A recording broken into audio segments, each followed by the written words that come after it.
नमस्कार. द बातमीमध्ये आपलं सर्वांचं स्वागत. मी विशाल वरपे. राज्यामध्ये जिल्हा परिषद आणि पंचायत समितीची निवडणूक सुरू आहे. अत्यंत थोडे दिवस उरलेले आहेत. प्रचारासाठी सर्व उमेदवार आपापल्या परीने प्रयत्न करत आहेत आणि अशातच आपण आज पुणे जिल्ह्याच्या केंदूर-पावळ जिल्हा परिषद गटामध्ये आलेलो आहोत. त्या ठिकाणी भारतीय जनता पार्टीचे अधिकृत उमेदवार आहेत विकास नाना गायकवाड. आज आपण त्यांच्याशी बातचीत करणार आहोत. आज त्यांच्याकडनं अनेक प्रश्नांची उत्तरं घेणार आहोत. नमस्कार. नमस्कार. खरं तर सुरुवातीला मी महाराष्ट्रात अत्यंत दुर्दैवी घटना घडलेली आहे. आपल्या राज्याचे उपमुख्यमंत्री आणि आपल्या जिल्ह्याचे पालकमंत्री अजितदादा पवार आपल्यातून गेलेले आहेत. त्यांच्याबद्दलच्या तुमच्या भावना कशा होत्या आणि त्यांचे संबंध तुमचे कसे आलेले? माननीय या महाराष्ट्राचे उपमुख्यमंत्री अजितदादांचं 3 दिवसापूर्वी दुःखद निधन झालेलं आहे. दादांच्या बाबतीमध्ये म्हटलं तर सकाळी 6 वाजता आपण ज्यावेळेस दादा उठतात आणि कामाला लागतात आणि आपण सकाळी 9 वाजता उठल्यानंतर न्यूजच्या माध्यमातून पाहतो तर दादा कामाच्या निमित्तानं कुठेतरी पोचलेले असतात. सगळे अधिकारी त्या आजूबाजूने असतात आणि दादा कामाला 6 वाजल्यापासून सकाळी लागतात. आपण 9ला त्या ठिकाणी टीव्ही न्यूजच्या माध्यमातून ते पाहत असतो. महाराष्ट्राच्या कानाकोपऱ्यात गावगाड्यापासून ते शहरी भागापर्यंत प्रत्येक प्रश्नाची जाणीव असणारं महाराष्ट्राचे अजितदादा हे लोकनेते होते आणि त्यांच्या जाण्यानं ह्या महाराष्ट्राची राजकारणातली माझ्यासारख्या कार्यकर्त्याला वाटतं की खूप मोठी हानी निर्माण झालेली आहे. कारण अजितदादांना प्रत्येक महाराष्ट्राच्या कानाकोपऱ्यातली प्रश्नाची जाणीव होती आणि ते दादा जाण्याने खूप मोठी पोकळी निर्माण झालेली आहे. आम्ही दादांच्या कामाकडं पाहूनच या भागामध्ये अनेक वेळा कामं करत आलेलो आहे आणि आज दादांच्या जाण्यानं आमचं देखील आज थोडंसं मन विचलित झालेलं आहे राजकारणापासून. दादांच्या जाण्याने जे दुःख झालेलं आहे संपूर्ण महाराष्ट्राला, त्या दुःखात सावरण्याची ताकद परमेश्वर देव माझ्या सर्व मायबाप जनतेच्या वतीनं दादांना आम्ही शेवटची भावपूर्ण श्रद्धांजली अर्पण करतो. खरं तर तुम्ही आता जिल्हा परिषदेच्या निवडणुकीच्या रिंगणात आहात. अनेकदा आम्ही ऐकतो, सोशल मीडियावरून बघतो, तुम्ही सामाजिक काम खूप केले असं ऐकतो. नेमकं सामाजिक काम केले तर काय काय केलं आपण? सामाजिक काम म्हणजे सांगायचं तात्पर्य तर मी लहानपणी आईवडील गेल्यानंतर लहानाचा मोठा मामांच्या तिथे झालो पुण्यामध्ये. दायरी या ठिकाणी लहानाचा मोठा झालो. बिकट परिस्थितीमध्ये माझा सांभाळ झाला. अत्यंत हलाखीच्या परिस्थितीमध्ये प्रत्येक अडचण काय असते कुटुंबाची, परिस्थितीची जाणीव मला प्रत्येक वेळेस माझ्या जगत असताना जाणवली आणि त्या माध्यमातून मग मी ठरवलं की जे दुःख आपण भोगलेलं आहे ते दुःखामध्ये सावरण्यासाठी आपण देखील कुणाचे तरी डोळ्याचे अश्रू पुसले पाहिजे या हेतूने सामाजिक कामाला सुरुवात केली. आणि मग सामाजिक काम सुरू केल्यानंतर कुठं सामाजिक काम केलं पाहिजे तर जिथं आपली जन्मभूमी आहे त्या भागात जाऊन आपण सामाजिक काम करणं गरजेचं आहे. म्हणून जरी कर्मभूमी माझी शहर असेल तरी ग्रामीण भागात येऊन मी त्या ठिकाणी माझ्या कामाला सुरुवात केली. सामाजिक कामाच्या माध्यमातून मी या गावामध्ये आमच्या हिवरे कुंभारमध्ये आलो. सगळ्या युवकांना माझ्या सहकार्यांना बरोबर घेऊन मी सामुदायिक विवाह सोहळ्याची चळवळ उभी केली आणि त्या पासून पुढे झालेला हा सामाजिक कार्याचा प्रवास खऱ्या अर्थाने सांगायचं म्हटलं तर या मायबाप जनतेनेच मला नंतर थांबून दिलं नाही. प्रत्येक वेळेस एक ऊर्जा देण्याचं काम या भागातील मायबाप जनतेने केलं आणि त्याच माध्यमातून आज एवढ्या मोठ्या लढाईसाठी मला याच मायबाप जनतेने सज्ज केलेले. म्हणजे जसं की तुम्ही सामाजिक काम करत असताना ह्या भागात केंदूर-पावळ जिल्हा परिषद गटात असेल, पाण्याचा प्रश्न सोडवला असेल, अनेक प्रश्न होते ते विवाह सोहळ्याच्या माध्यमातून. विवाह सोहळा तुम्ही सुरू करताना हा जो सामुदायिक विवाह सोहळा सुरू केला, याचं उद्दिष्ट काय होतं तुमचं? उद्दिष्ट म्हणजे मी पाहिलं की आता सामुदायिक विवाह सोहळा सुरू केला म्हणजे शेतकऱ्यांच्या मुलांची लग्न, मुलींची लग्न अनेक वेळा पाहतो आपण विशालदादा की 50% असा आज देखील समाज आहे की ती त्यांच्या मुलांची जोरात लग्न करू शकतात.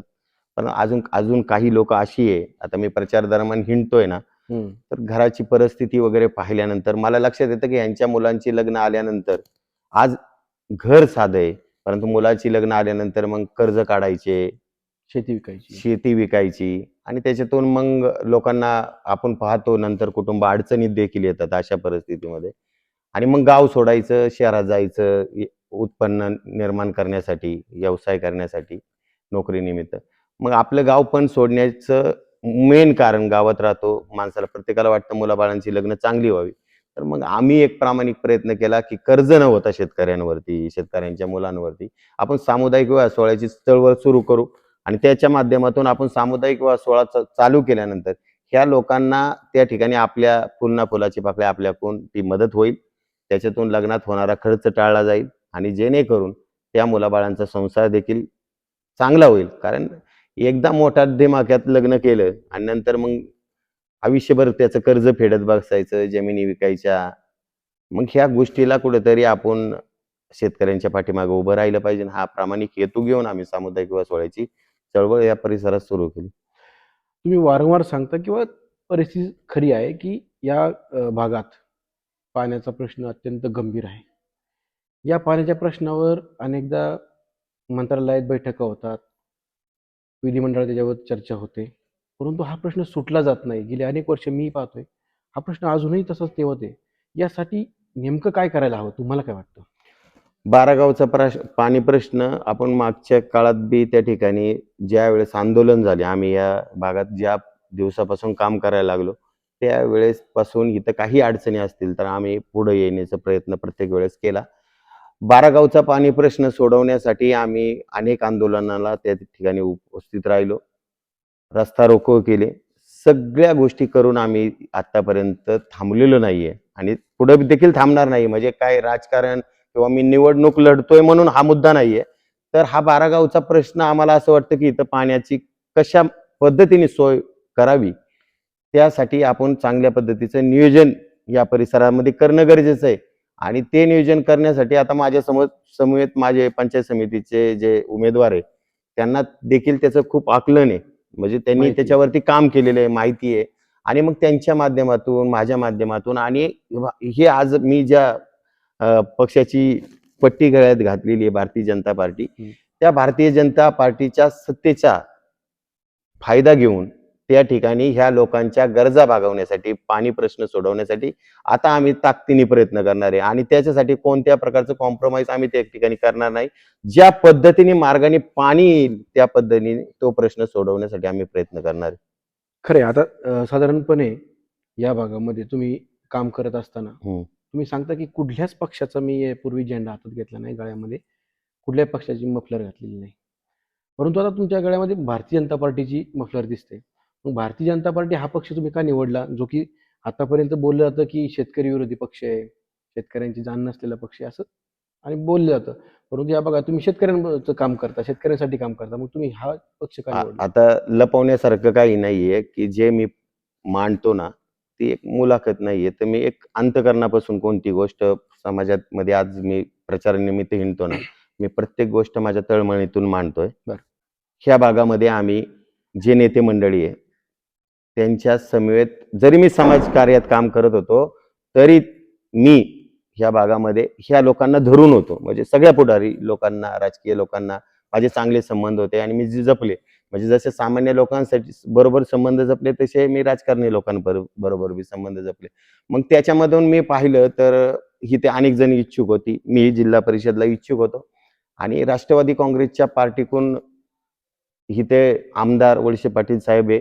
त्यामुळं तिकडला कल थोडा लोकांचा, पुढाऱ्यांचा, राजकीय लोकांचा जास्त होता. म्हणजे आणि मग आम्ही देखील अपेक्षा करत होतो, की जर आपल्याला इथं कामं सोडवायचे तर मग त्यांच्याबरोबर आपण जाऊ. आणि मग अपेक्षा व्यक्त करत असताना इथं इच्छुक होते, प्रकाश बापू होते, सुभाष अण्णा होते, हं. प्रमोद पराड साहेब होते, सतीश भाऊ तिटे होते, शंकरदादा होते आमचे जांभूळकर. त्याच्यानंतर आमच्या सविताताई होत्या, बघाटे. बगाटे सविताताई होत्या आणि मी स्वतः होतो. आणि मग आम्ही अपेक्षा व्यक्त करत होतो, की जागा अनेक वेळा मला त्या ठिकाणी सांगितलं, की तुम्हाला जर संधी आली तर तुम्ही त्या ठिकाणी आम्ही तुम्हाला संधी देऊ. खाजगीत बोललं जायचं. ते काय आता पुढं मांडणं गरजेचं नाहीये, बरं, की खाजगीत बोललं जायचं, की नाना तुम्ही चांगलं काम करताय, तुम्हाला त्या ठिकाणी संधी देऊ. मग एक मला सामाजिक काम करायचंय. मला काय जिल्हा परिषदचा अध्यक्ष होण्यासाठी ही निवडणूक लढायची नाहीये. बरं, बरं. जरी पुढच्या उमेदवाराला लढायचं असेल जिल्हा परिषद अध्यक्ष होण्यासाठी, हं, हं. पण माझं सामाजिक काम वाढवण्यासाठी मला ही जिल्हा परिषदची निवडणूक कसल्या परिस्थितीत जिंकायची. बरोबर आहे. आणि मग त्याच्यासाठी मी त्या ठिकाणी मागणं करत होतो. मला थांबवण्यात आलं. प्रत्येक वेळेस डावलण्यात आलं. आणि माझ्यासारख्या कार्यकर्त्याला नंतरच्या काळामध्ये पंचायत समितीच्या तिकिटाला बी विचार न करत नव्हते. म्हणजे माझ्यासारख्या कार्यकर्त्याचा बरं. म्हणायचे छोटं गाव आहे, छोट्या गावात देता यायचं नाहीये. ओबीसी समाजाची जागा होती पंचायत समितीची, त्या ठिकाणी मला मागणी केली तर त्या ठिकाणी बी डावलण्यात आलं. मग अशा वेळेस अन्याय झाल्यानंतर आता मग माझ्यासारखा सामाजिक कार्यकर्ता आजपर्यंत समाजकार्य केलेले लय कार्यकर्ते असे धरले नाहीये. पुढे जेवण घालून कार्यकर्त्यांना नाही का राजकारणी जसा वापर करतात तसा मी आतापर्यंत केला नाही. त्याच्यामुळं मग मी फक्त मैत्री जपली, चांगला माणूस म्हणून मी पुढे आलो. आणि मग अपक्ष लढणं माझ्यासाठी खूप अवघड होतं ना.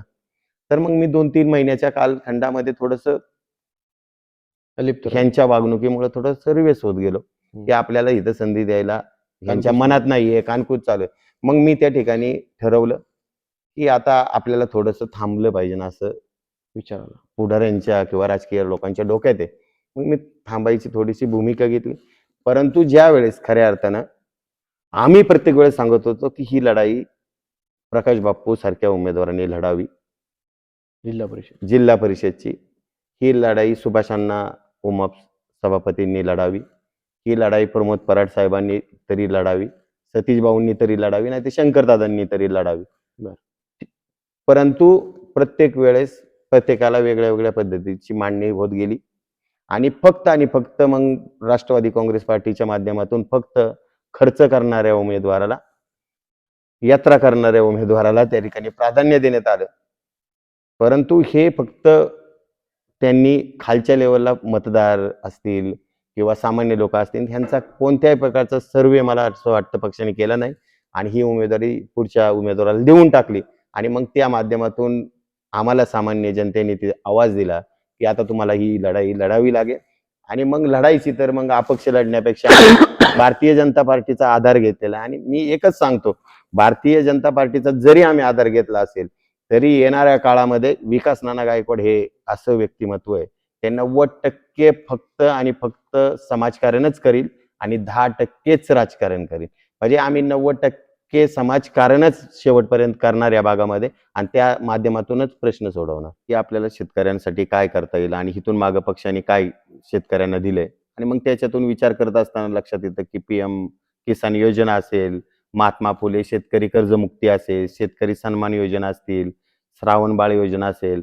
आता महाराष्ट्राच्या सरकारनं लाडकी बहीण योजना एवढी आणली, की माझ्या प्रत्येक महिलेला त्या ठिकाणी घर बसल्या पैसे मिळायला लागलेत. शेतकरी वीज बिल असेल आणि सगळ्यात महत्त्वाची गोष्ट, की प्रत्येक वर्षी शेतकऱ्याला कर्जमुक्ती करा, वीज बिल मुक्त करा. हे प्रश्न समोर यायचे. परंतु आता एक चांगल्या प्रकारचं त्यांनी शेतकऱ्यांसाठी सोलर योजना आणलेली आहे. त्याच्या माध्यमातून आता प्रत्येक वेळेस आपल्याला म्हणायची गरज नाहीये, की आमचे लाईट बिल माफ करा, लाईट बिल माफ करा. सोलर योजना त्यांनी आणलेली आहे आणि त्याच्या माध्यमातून आता शेतकरी देखील डेव्हलप होत चाललेला आहे. अडचणी शेतकऱ्याच्या देखील संपत चाललेल्या आहे. या विचारातून मी भारतीय जनता पार्टीत प्रवेश केलेला आहे. खरं तर तुमचे जे प्रतिस्पर्धी उमेदवार आहेत राष्ट्रवादी काँग्रेस पक्षाचे, प्रफुल्ल शिवले यांनी याच्यापूर्वी काही दिवसांपूर्वी उज्जैनला यात्रा नेली, उज्जैनची यात्रा केली, महिलांना उज्जैनचे देवदर्शन घडवले. आता असं बोललं जातंय की महिला प्रफुल्ल शिवलेंना मतदान करतील. हे तुम्हाला माहीत ते असायला हवं ना, की कोण उमेदवार काय कसं आहे. त्याच्यावर तुमचं मत काय? विशाल सर, मी मधल्या काळात एक ह्यावरतीच वाचला होता. कुठेतरी वाचलं होतं, की देवाच्या नावाखाली आहे ना, भीक मागितली जाते आणि कामाच्या जोरावर मत मागितलं जातं. वाह! आणि देवाकडं आपण आशीर्वाद मागायचे असतात. देवाला नेऊन मत नाही मागायचे. बरं. ह्या विचारांचा मी आहे. आशीर्वाद देतील ना लोकं. आपण जर ते पुण्य केलं असेल, आशीर्वाद कमवायचे, मत नाही कमवायचं. मत हे फक्त आणि फक्त कामाच्या जोरावरच मागितलं पाहिजे. कारण आपल्याला काम करण्यासाठी त्या ठिकाणी जायचंय ना. हं. आशीर्वाद घेण्यासाठी आपण आयुष्यभर पुण्य करायचं असतं. ते आम्ही आमच्या समाजकारणातून केलेलं आहे. आता आम्हाला लोकांकडे काय मागायचे? आमच्या कामाच्या जोरावर मत मागायचं. त्याच्यामुळे कुणी कुठे लोकं नेली भावनिक केली, त्याच्या विचारांनी आम्ही कोणीही भाळणारी लोकं देखील नाही या भागातली. खरं तर तुम्ही सांगता की या भागात शिक्षण, आरोग्य किंवा पाणी या प्रश्नावर काम करायचं आहे. खरं तर या ग्रामीण भाग म्हटलं तर शिक्षणाचा मोठा अभाव असतो. शिक्षणाचा मोठा प्रश्न उपस्थित होतो. या शिक्षणासाठी तुमच्या मनामध्ये काय धोरणं आहेत, की काय करायला पाहिजे ह्या भागाच्या शाळांसाठी?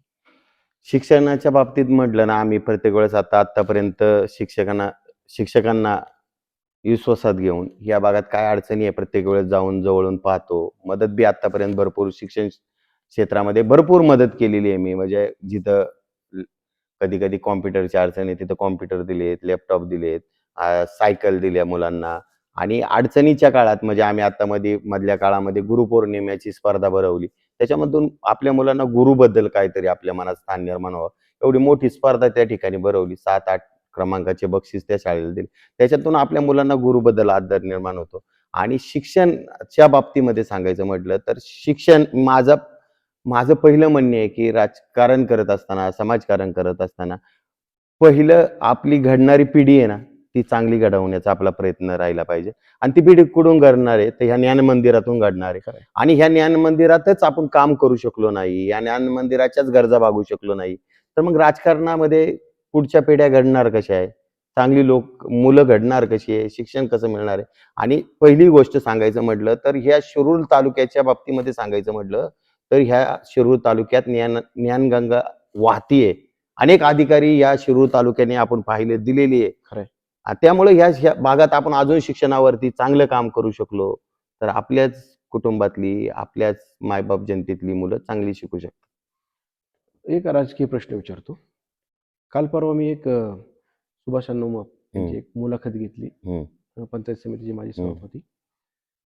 त्यांनी सांगितलं, की कोविड सेंटर जे सुरू होतं चौफुल्यावर, प्रफुल्ल शिवले यांनी कोविड सेंटर सुरू केलं. ते काही त्यांचं नव्हतं. ते सुजाता भाभी आणि अशोक बापू पवार यांनी सुरू केलं होतं. याचं वास्तव नेमकं काय आहे? तुम्हाला काही याची कल्पना आहे? ज्यावेळेस कोरोनाचं महामारीचं संकट संपूर्ण जगावरती आलतं, त्यावेळेस पाबळ या ठिकाणी आपलं ग्रामीण रुग्णालय ते तयार झालं होतं. परंतु त्या ठिकाणी डॉक्टरचा अभाव असल्यामुळं ते चालू होत नव्हतं. बरोबर. आणि त्या ठिकाणी आम्ही भेट दिली. भेट दिल्यावरती न्यूज लागली. न्यूजच्या माध्यमातून थोडंसं आम्ही त्या ठिकाणी बोललो. मग तुम्हीच का काहीतरी विशाल भाऊ त्यावेळेस ती न्यूज लावली होती तुम्हाला बरोबर. माहिती आहे. हं. आणि न्यूज लागल्यानंतर त्या ठिकाणी मला अनेक पदाधिकाऱ्यांचे राष्ट्रवादी काँग्रेसचे फोन आले, की तुम्ही ही अशा पद्धतीची टीका करणं गरजेचं नाहीये. त्यावेळेस मी त्यांना सांगितलं होतं, की राजकारणापेक्षा आज आपल्याला जीव वाचवणं महत्त्वाचं आहे. राजकारण आपण हे निवडणुकीत करायचं असतं. आज आपल्याला ह्या लोकांचे जीव वाचवले पाहिजे आणि त्या तळमळीतून त्या ठिकाणी आम्ही ही प्रकारची बातमी त्या ठिकाणी झाली. मी तिथं भेट दिली. मला कसल्या परिस्थितीत माझ्या एवढं मोठं हॉस्पिटल इथं उपचार व्हायला पाहिजे. मग ह्या भागाच्या जिल्हा परिषद सदस्या ताईंनी मला फोन केला. बगाटे ताईंनी मला त्या ठिकाणी बोलवलं. मला त्यांनी सांगितलं आणि मी म्हणजे कौतुक करावं, काम करणाऱ्या माणसाचं थोडं तरी कौतुक होणं नक्कीच. गरजेचं आहे. मग ते विरोधक देखील असू द्या. बगाटे ताईंनी रात्रभर ते हॉस्पिटल त्यांच्या जवळच्या सहकाऱ्यांना घेऊन स्वच्छ केलं, धुवून घेतलं सर. आणि मला सकाळी दुसऱ्या दिवशी ताईंचा फोन आला, की त्या ठिकाणी शेखरदादा असतील, ही मंडळींनी मग तिथं लक्ष घातलं आणि ते हॉस्पिटल त्या बगाटे ताईंनी जिल्हा परिषद सदस्याने स्वतः ते फोटो बी आमच्याकडे आहेत. त्या ताईंनी ते हॉस्पिटल स्वच्छ धुवून घेतलं आणि सकाळी मला फोन केला 10 वाजता, "नाना इथं येऊन जा." तुम्ही बातमी लावली, पण आता मला लोकांचे फोन येतात. मी पदाधिकारी आहे या भागाची आणि मला लोकांचे फोन येतात. मग मी ताईंकडे गेलो. म्हटलं, "काय अडचण आहे?" ताई म्हणल्या, "इथं ट्यूब नाहीये, फॅन नाहीये." विशाल भाऊ 1 तासामध्ये तिथं पाहिजे तेवढे फॅन ताईंनी मागणी केली. बघा ताईंना तुम्ही आज बी विचारू शकता. एका मिनिटात मी त्या ठिकाणी लगेच फोन केले. पाहिजे तेवढे फॅन त्या हॉस्पिटलसाठी. आज देखील त्या हॉस्पिटलमध्ये गेल्यावरती त्याच्यावरती माझं नाव असेल.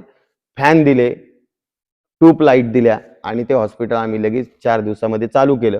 त्या ठिकाणी अशोक बापू पवार देखील भेट द्यायला आले. त्यांनी त्या ठिकाणी सुजाता भाभींच्या माध्यमातून कोविड सेंटर कुठेतरी त्या भागात मांडणगावच्या त्या साईडला उभं केलं होतं. तर मग मी त्यांना म्हटलं, की मला ह्या भागात मदत पाहिजे. मी अनेक लोकांना संपर्क करत होतो. राजकारणी लोकांना संपर्क करत होतो, पुढाऱ्यांना संपर्क करत होतो, की मला ते कोविड सेंटर या भागात चालवायचंय. बरं. मला तुम्ही मदत म्हणजे राजकीय मदत करा, की जेणेकरून डॉक्टर मिळतील. हं. तर मग त्या ठिकाणी आम्ही गेल्यानंतर त्यांनी देखील भेट दिली. त्याचे देखील फोटो आहे. मग त्यांनी ते हॉस्पिटल सरकारी असल्यामुळं ते म्हटले की हे एका थोडं पाबळ थोडंसं एक बाजूला जातं, तर आपण ह्या चौफुलेच्या परिसरामध्ये सुरू करू. कोविड सेंटर सुरू करू. आणि मग त्यानंतर 3-4 दिवस माझा संपर्क त्यांच्याशी झाला नाही आणि त्यांनी अनेक त्या ठिकाणी कार्यकर्त्यांना, जवळच्या व्यक्तींना फोन केले आणि त्याच्यामध्ये त्या समोरच्या उमेदवाराला देखील फोन झाला. मला देखील फोन झाला. मयुरी गार्डन या ठिकाणी आमचं ठरलं की चौफुल्यावरती मयुरी गार्डन या ठिकाणी कोविड सेंटर उभं करायचं आणि ते कोविड सेंटर उभं करत असताना त्याची देखील न्यूज, त्याची देखील बातमी, त्याचे देखील माझे फोटो विशाल भाऊ तुम्ही देखील दाखवलेले आणि ते काय आजचे नाहीये. तुमच्या फेसबुकच्या माध्यमातून असतील, तुमच्या बातमीच्या माध्यमातून असून ह्या शिरूर तालुक्याने ते पाहिले. आम्ही त्या ठिकाणी होतो.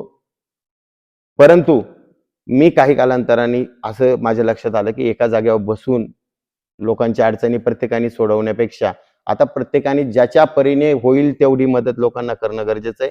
आणि मग त्याच ह्याच्यातून मी त्या ठिकाणी ठरवलं, सगळ्या शिक्षकांना या भागातल्या मदतीला घेतलं आणि अशी गरजू कुटुंब शोधायला लावली की त्याच्यातून त्यांची दिवसभराची उपासमारीची वेळ यायला लागली होती. अशी लोक शोधली आणि त्यांना 2 महिने पुरेल एवढं किराणा किट वा. शिक्षकांच्या माध्यमातून त्या व्यक्तींच्या घरी जाऊन आम्ही पोच केलं. आमच्या सहकाऱ्यांच्या माध्यमातून पोच केलं आणि लोकांना छोटासा प्रयत्न त्या ठिकाणी केला. लोकांना जगवण्याचा प्रयत्न केलेला, लय मोठा नाही केला. परंतु आपण म्हणतो ना, जंगलाला ज्यावेळेस आग लागती तेव्हा चिवताई तिच्या चोचीमध्ये पाणी घेऊन ती आग विझवण्याचा प्रयत्न करते. अनेक प्राणी विचारतात, अगं तुझ्या या चोचीतल्या पाण्याने काय आग विझणार आहे का? त्यावेळेस ती एक सुंदर त्यांना उत्तर देते, ज्यावेळेस या जंगलाचा इतिहास लिहिला जाईल त्यावेळेस माझा आग लावण्यात नाही तर आग विझवण्यात माझं नाव असेल. आणि तशाच पद्धतीचा प्रयत्न आम्ही कोरोना काळामध्ये या भागात केलेला आहे. रक्तदान शिबिराची रक्ताची देखील तुटवडा निर्माण झालता. आम्ही रक्तदान शिबिर देखील दिलं. 624 बॉटल आम्ही रक्तदान या भागातून त्या कोरोना काळामध्ये आम्ही दिलेलं आहे. त्याचप्रमाणे आम्ही हायपोक्लोराइट म्हणजे जे फवारणी करतात ते सार्वजनिक ठिकाणी सगळ्या परिसरामध्ये, चौकी असेल, आरोग्य केंद्र असतील, शाळा असतील, त्या ठिकाणी फवारणी केलेली आहे. म्हणजे आम्ही कोरोना काळात केलेले. आज मी प्रचारानिमित्त ज्या वाड्या वस्त्यांवरती जातो त्यांना म्हणतो, मला ओळखलं का? ते म्हणतात, नाना तुम्हाला पाहिलं नाही पण तुमचं नाव आमच्यापर्यंत पोहोचलेलं आहे. तुम्ही ह्या वेळेस कोरोना काळात इथे येऊन किट वाटले, कोणी सांगतं तुमचा टँकर आला होता आणि कौतुकाने लोक त्या ठिकाणी आपल्या कामाचं कौतुक करतायत. राजकारणापेक्षा हे आशीर्वाद मायबाप जनता आपल्याला देते ना, त्यावेळेस खूप म्हणजे ताकद निर्माण होते. नक्कीच. खरं तर तुमचा एक मध्यंतरी व्हिडिओ पाहिला, ज्याच्यामध्ये तुम्ही सांगताय की प्रतिस्पर्धी उमेदवाराच्या विरोधातले अनेक मला फोन येत आहेत. मग ते कशा प्रकारचे फोन येत आहेत आणि काय लोकांचं मत असते? विशाल भाऊ, मी राजकारणात काम करत असताना ना, मी राजकारण कमी केलेलं आहे आणि मी 10% बी राजकारण आजपर्यंत केलेलं नाही. मी 100च्या 100% मी समाजकारण केलेलं आहे. त्याच्यामुळं मी कुणावर टीका आणि खोटे आरोप मी कधीच करणार नाही. आता जरी राजकारण असेल तरी करणार नाही. भाऊ त्या फाईल घ्या बरं जरा इकडं. ह्या माझ्याकडे एवढ्या फाईल भाऊ येत आहेत. रोजच्या 12-1 वाजेपर्यंत लोक मला भेटायला येतात.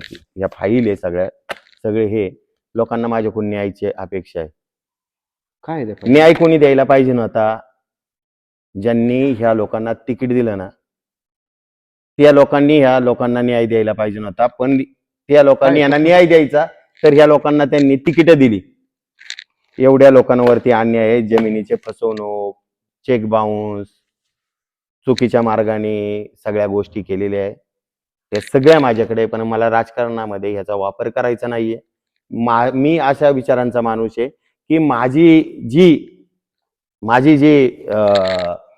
कामाची पद्धत आहे ती माझी रेष मी मोठी करणार. माझ्या कामाचा मी जो आहे तो लेख वाढवणार. मला दुसऱ्याला कमी लेखून, चुकीचा ठरवून मला त्या ठिकाणी राजकारण करायचं नाहीये. परंतु जे आहे ते आज लोकांपर्यंत पोचतंय. जरी मी त्यामध्ये नसेल, मी पोचवायचा प्रयत्न करत नसेल, लोकांची माझ्याकडून भरपूर अपेक्षा आहे. लोक म्हणतात तुम्ही विरोधी आहे, आम्ही तुमच्या बरोबर जायचं, तर आमचे आवाज देखील तुम्ही उठवले पाहिजे ना. लोक, मी आता नको म्हणतो, माझं राजकारण नाहीये, म्हणजे माझा तसा स्वभाव नाहीये की पुढच्या वरती चिखलफेक करायचा.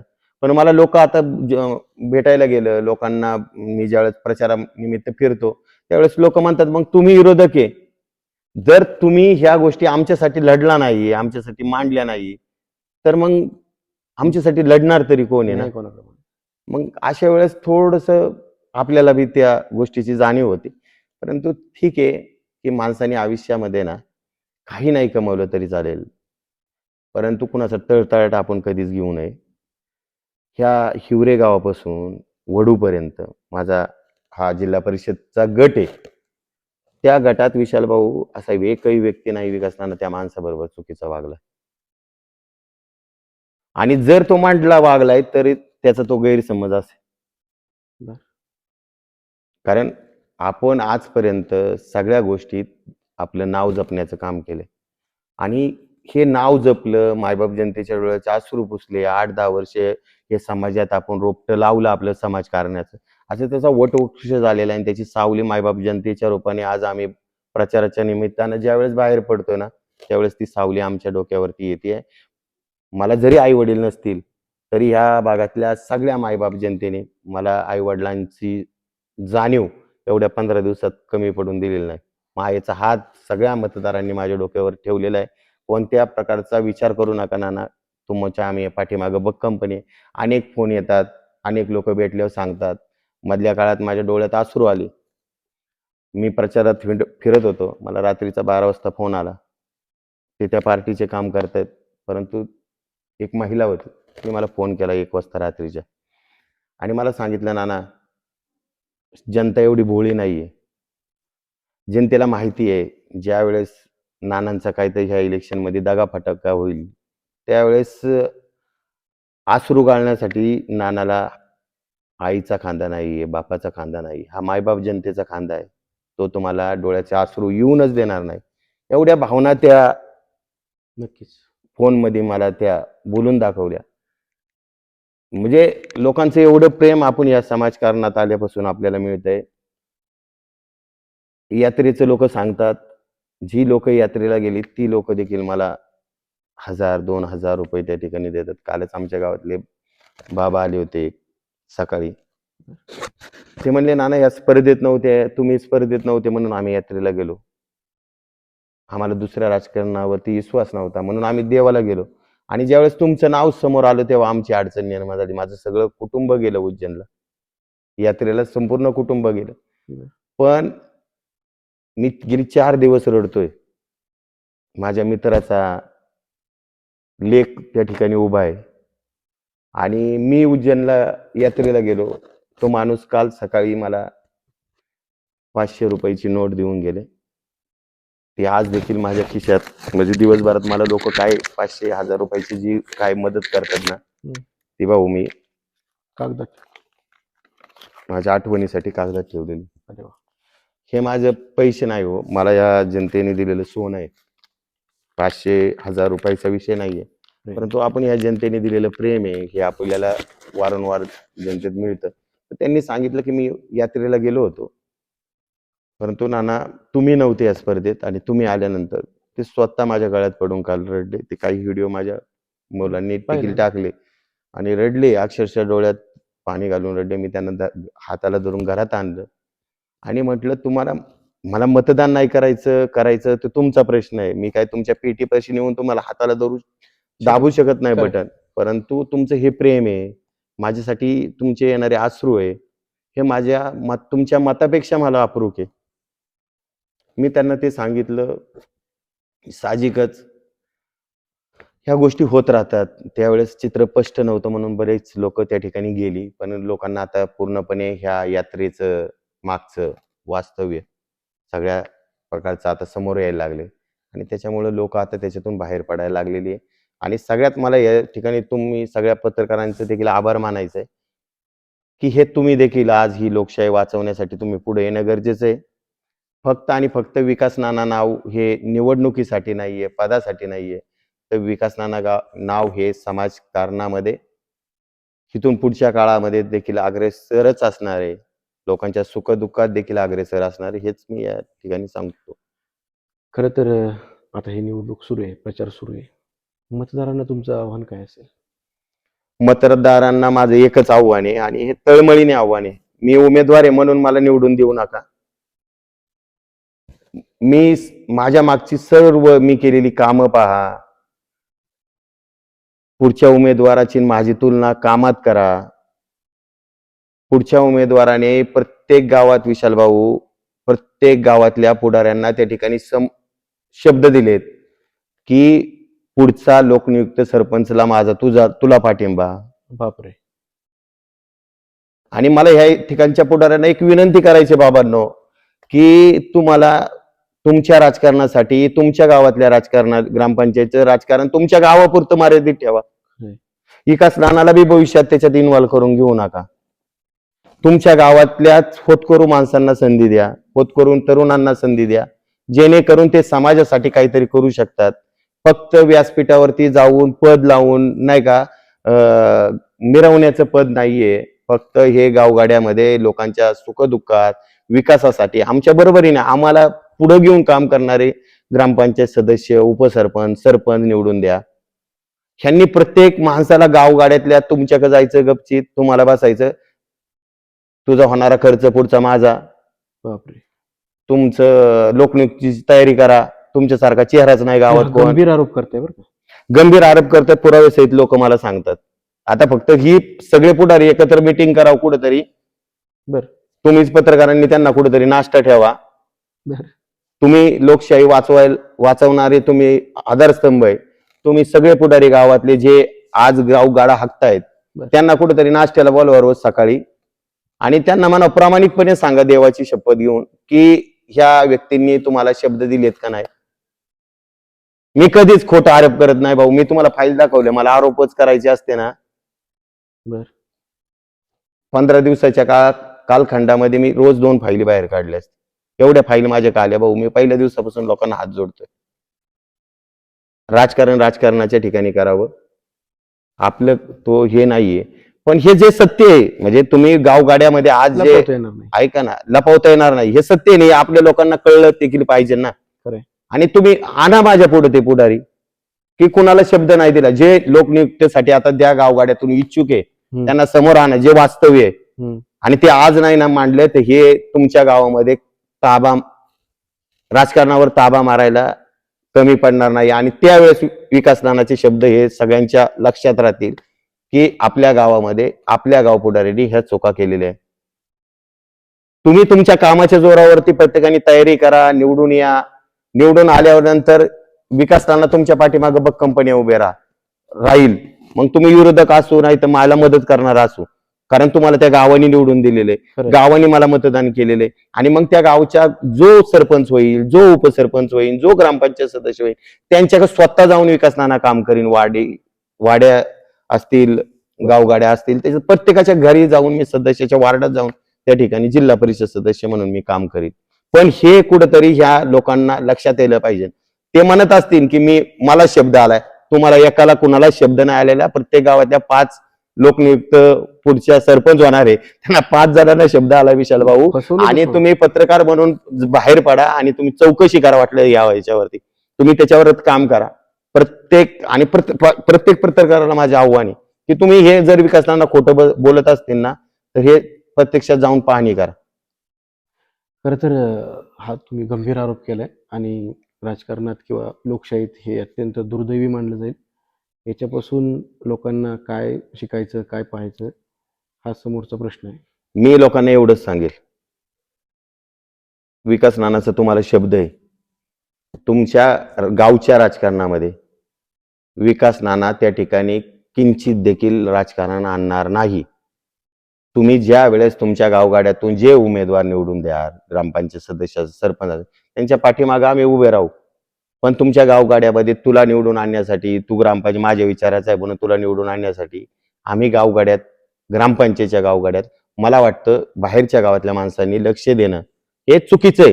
हे जरी आता माझ्या कार्यकर्त्यांना किंवा माझ्या जवळच्यांना वाटत असेल की नाना आपल्याला भविष्यात मदत करणार नाही, परंतु हे सत्य आहे की गावामध्ये बाहेरच्या पुढाऱ्यांनी लक्ष दिल्यानंतर गावामधलं वातावरण थोडंसं दूषित होतं आणि त्याच्यातून परिणाम गावातल्या एकोप्यावरती मोठ्या प्रमाणात होतो. म्हणजे त्याच्यात काय नाकारता येणार नाही. आपल्याला गावगाड्यातला हे एकोपा जपायचा असेल तर गावगाड्यातल्याच पुढाऱ्यांनी ठरवलं पाहिजे की आपण बसून काय करावं. आज अत्यंत बिकट वडूपासून आहे ना कैरेवाडीपर्यंत, किवऱ्यापर्यंत येत असताना प्रत्येक व्यक्तीला त्यांनी शब्द दिलेत की तुम्हाला सरपंच करायचं. आणि ही सत्य परिस्थिती आहे. खरं तर तुम्ही तुमच्या गावाची ग्रामपंचायत बिनविरोध करून दाखवली. असे देखील चांगले उपक्रम करू शकतात ना, अनेक गावात होऊ शकतात. बिनविरोध करण्याचा हेतू म्हणजे फक्त प्रामाणिक होता आणि तोच आता मी बोलून दाखवला तुम्हाला ह्या माध्यमातून. गावगाड्यात बाहेरच्या गावातल्या पुढाऱ्यांनी लक्ष न घालता गावगाड्यातल्याच पुढाऱ्यांना ते गाव हाकणं, त्यांनी एकोपा राहतो. आम्ही देखील तोच हेतू होता की आपल्या राजकारण करत असताना, समाजकारण करत असताना एकोप्याने गाव हाकणं गरजेचं आहे. आणि त्याच्यासाठी आपण तरुण पिढी आमच्या ग्रामस्थांनी सगळ्यांनी गेली 10 वर्ष मागच्या कालखंडापासून गाव हे तरुण पिढी दिलंय. मग आम्ही तरुण पिढीने ठरवलं की बाबा ह्या पंचवार्षिकला आपण गाव बिनविरोध करू. आणि मग जे दोन्ही गट असतात ते दोन्ही गट माझ्याशी बोलल्यानंतर आम्ही ठरवलं की आपण बिनविरोध करू ना मग. आणि बिनविरोध करून चांगली कामं गावात करून कामं देखील गावात चांगली झालेली आहे. परंतु आता विषय कसा आहे की आपण गाडा हाकत असताना आपल्या गावात एकोपा कसा राहिला पाहिजे हे जपण्याचं काम प्रत्येकाने करणं, राजकीय म्हणून करणं गरजेचं आहे ना. गरज आहे. तर हे होते विकास नाना गायकवाड, जिल्हा परिषदचे उमेदवार आहेत केंदूर जिल्हा परिषद गटामधून. आणि अत्यंत वेगवेगळे खुलासे केलेले आहेत, प्रश्नांची अनेक उत्तर दिलेत आणि गंभीर आरोपही केलेले आहेत. पाहूयात आगामी काळामध्ये ही निवडणूक कोणत्या टप्प्यावर जाते आणि कोणाचा गुलाल कोणाच्या खांद्यावर पडतो हे पाहणं महत्त्वाचं ठरणार आहे. अशाच नवनवीन मुलाखती, नवनवीन अपडेट जाणून घेण्यासाठी आमच्या द बातमी या यूट्यूब चॅनलला सबस्क्राईब करा, लाईक करा. मुलाखत आवडली असेल तर नक्की शेअर करायला विसरू नका. धन्यवाद.